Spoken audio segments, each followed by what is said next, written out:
What's going on, guys? Welcome back to the channel. In today's video, it's going to be a breakdown of my option selling income for the month of May. Now, this month was a pretty turbulent one, or should I say last month. I'm doing this video a bit late. My account saw some pretty crazy swings with the market correction a few weeks ago, which can definitely cause some subtle panicking no matter how prepared we think we are. If we take a quick look at my portfolio value this past month, you're going to see that we started the month with about 148K, had a dip down to 139K at one point, but ended up finishing the month up about 163K. Now, it was a pretty great month in terms of unrealized capital gains on some of my long positions, but it was probably my worst performing month so far in terms of the income generated from selling my options. Now, I'm not going to bore you guys going through each individual option that I sold like I have in the past videos, but you guys can pause the video here if you guys want to take a closer look at each of them.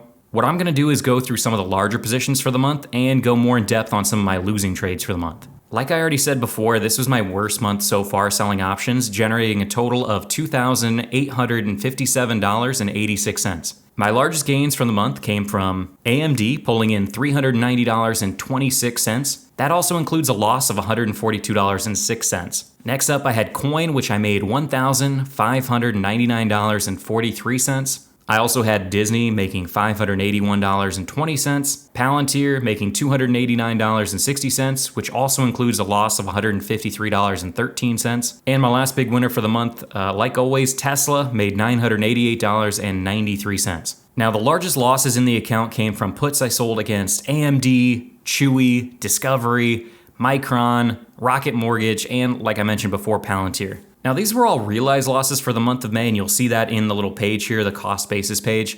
But all of them were rolled out and down for an additional credit. And already in the month of June, since I am making this video about 2 weeks late, I've already made back all of those losses that I'm about to go through on this list. But again, all they were realized, but I did roll them down and out, which is the nice thing that you can do with short options. The first one we're going to dive into is AMD. You can see where I originally sold this. I sold the $79 put for May 21st. Looking at the chart, you're going to see that AMD went against me pretty quick after I sold it, dropping all the way down to 72.5 at one point. Now, you can't see where the white line's at. This is where I ended up rolling it down to the $78 strike and pulling in an additional 4-cent credit. Now, I didn't get much money for it. Again, I only got an extra 4 cents or $4, but I did roll it down an entire dollar. So really, that's $1.04 back in my pocket. Next up, you can see I sold the Chewy $74 and $75 puts when the stock was trading at about $82.50 a share. It then sold off all the way down to $64.08 at one point. You can see that I ended up rolling them when the stock had pushed back up a bit to $70-ish a share. And I ended up rolling them all the way down to $73 and the $71 strikes, going out about 2 weeks in time, and I pulled an additional $1.42 in credit and 22 cents in credit, respectively. Like I said before, I'm kind of making this video a couple weeks late, so I rolled them out a couple weeks. I ended up buying them back just a couple days ago for near max profit, so it was a win-win. I ended up rolling them out in time and pulling in some additional credit. So even though for the month of June it shows me a loss, you're going to see in the next video for next month, it was actually a pretty tidy gain for the month of June in this case. Micron is the next one up on the list. It shows as one of my largest realized losses for the month. You can see that I sold the $83 and the $82.50 puts when the stock was trading around $88 or so per share. It ended up selling off all the way down to $76.10 while I was holding the puts. I ended up rolling those puts down and out to the $81 strike and the $80 strikes and pulled in an additional credit of 43 cents and 25 cents in credit. Luckily, Micron also has come back up in value, and again, I bought these puts back for near max profit.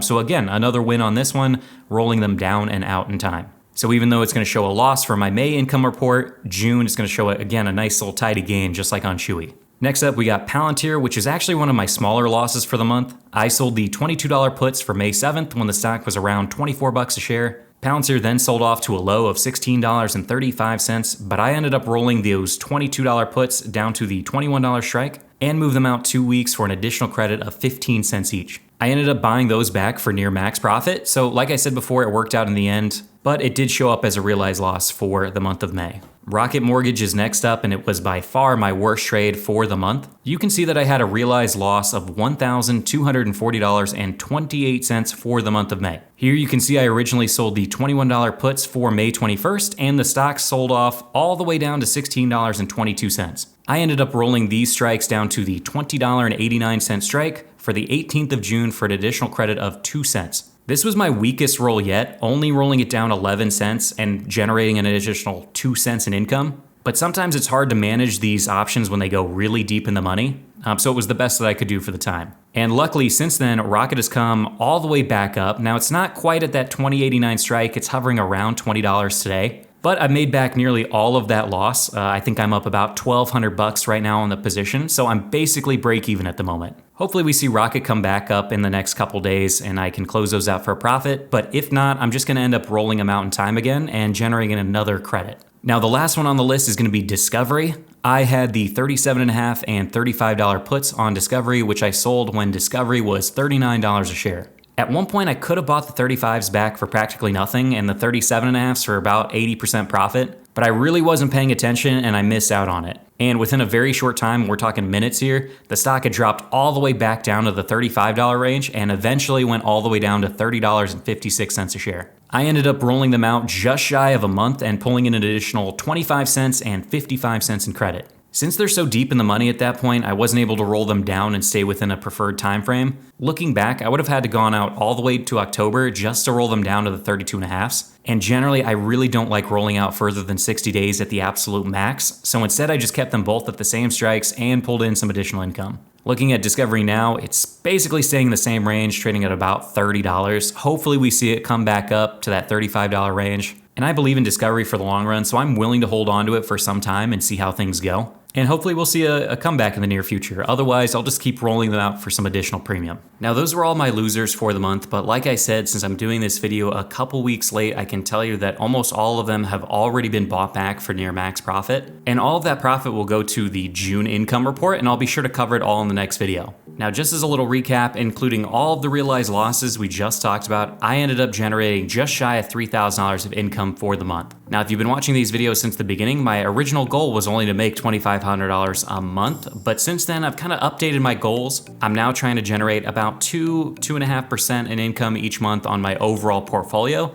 and I definitely missed the mark on this one, but hopefully going forward, you'll start seeing my income steadily rise month to month. For those of you new to option selling, I know this seems a bit intimidating when you're first getting started, but it really just takes some repetition, patience, and a solid set of mechanics, and you'll get the hang of it pretty quick. Now, for those of you that stuck around till the end, thanks for watching. If you did find this video helpful in some way, please leave it a like and consider subscribing to the channel. But thanks again, all of you guys, for watching, and I'll catch you guys on the next video.